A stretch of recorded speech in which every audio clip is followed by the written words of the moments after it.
welcome, ladies and gentlemen, and movie fans of all ages. Well, considering this is finally an R-rated vampire movie, those of you older than 17. If you're in other countries, I have no idea what this is rated.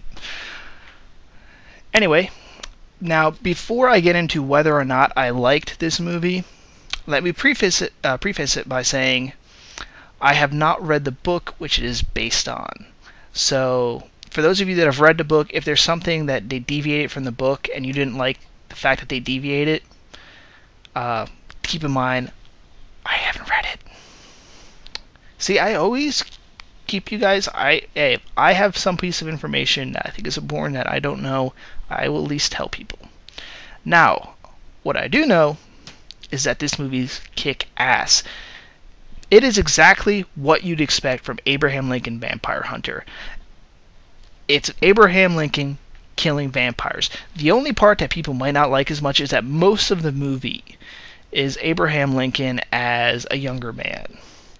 It really does go a bit into his early life. Now, there is a problem in that it's not going to follow every little beat of his early life. They really do kind of cram a lot of him in early Springfield into what seems like a few month period. There's a good reason for that. I'm sure the book is a little bit more detailed in that regard, but they kind of keep Lincoln as a store clerk, and then all of a sudden one day, next scene, he is now in the state legislature. They really don't track him. Yeah, he was a clerk for a little while, and then he was a lawyer for much longer. That would just slow down the film, so I understand why they did that. So that's one of the things that may be different in the book. You really had to do that for pacing reasons. But the fight scenes in this movie, really enjoyable. And this is the other thing. This movie could have easily been ruined by not taking itself too seriously. I mean, it doesn't get overly serious with itself, but it doesn't. It treats its material serious enough that you can enjoy yourself. See, that's a piss poor way of articulating what I want to say. It doesn't get slapsticky, is basically what I'm saying.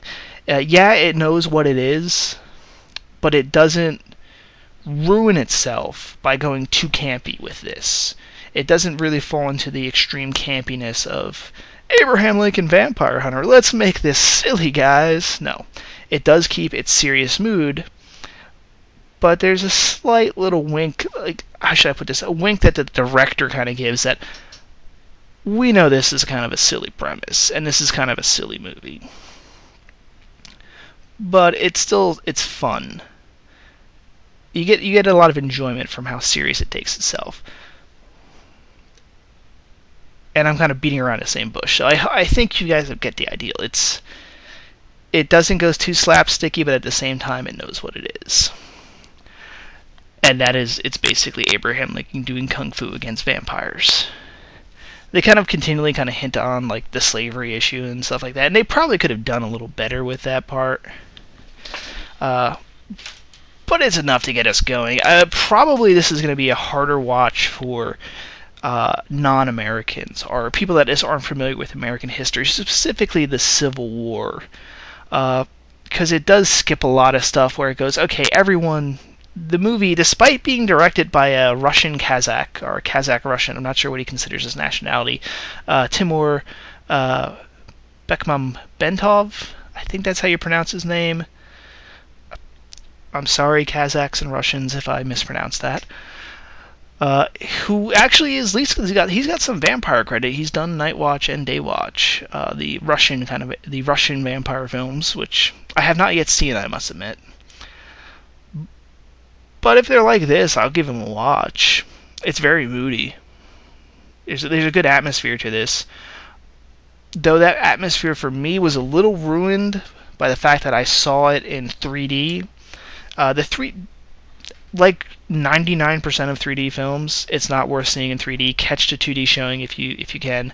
I kind of was forced to see this 3D showing because all the 2D showings ended at 3 o'clock, and I don't get off at work until 6. So if I was going to see this movie this weekend, it had to be a 3D showing. But, I have the money now. So it's not worth to see the 3D, really not. And it's what is even worse is that when I was in the theater, I was like a little bit off to the side. And here's the thing people rarely talk about with 3D is if you're on the sides of the movie, like theater, and the projector isn't adjusted perfectly, the 3D looks so piss poor. I mean, the projector alone can just mess things up when it comes to 3D showings. That's why it's really not worth it. But I don't want to talk about 3D. I have Abraham Lincoln Killing Vampires. The cast is basically all unknowns. You may have seen a couple of people. We have Benjamin Walker as Abraham Lincoln. He does a fine job. And at first you don't think he'd make I guess as a young Abraham Lincoln, I don't see this guy as an older Lincoln. But they do a good job with the makeup, so later on you do kind of really buy it. He really hasn't been anything you can really note. He was in Flags of Our Fathers. That's about it. Some people might recognize Dominic Cooper, who most recently has been Tony Stark's father in Captain America. So some people might recognize him from there. Most other people probably won't. Rufus Sewell, maybe. Although he did a fine job as this kind of southern aristocratic vampire lord. He was kind of blasé through the whole thing, but you kind of wanted to see that from that particular character. You want to see him go too over the top, but it worked. And he does make a pretty good vampire.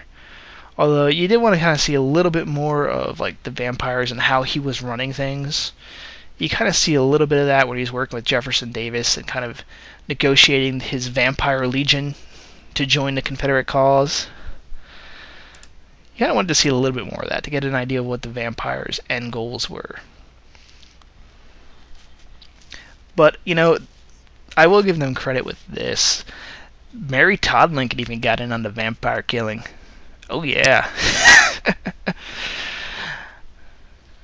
Actually, it's kind of weird how they have her as kind of being, oh, no, we can't tell Mary.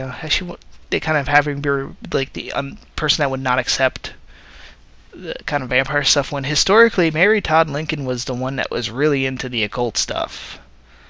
I would have gone with a little bit more with that, almost like she was part of the system. Like maybe, alright, you have it basically that this character Henry is a vampire who trains vampire hunters, because in this universe vampires can't kill other vampires. It's, as the vampire lord Adam puts it, it's one of God's tricks.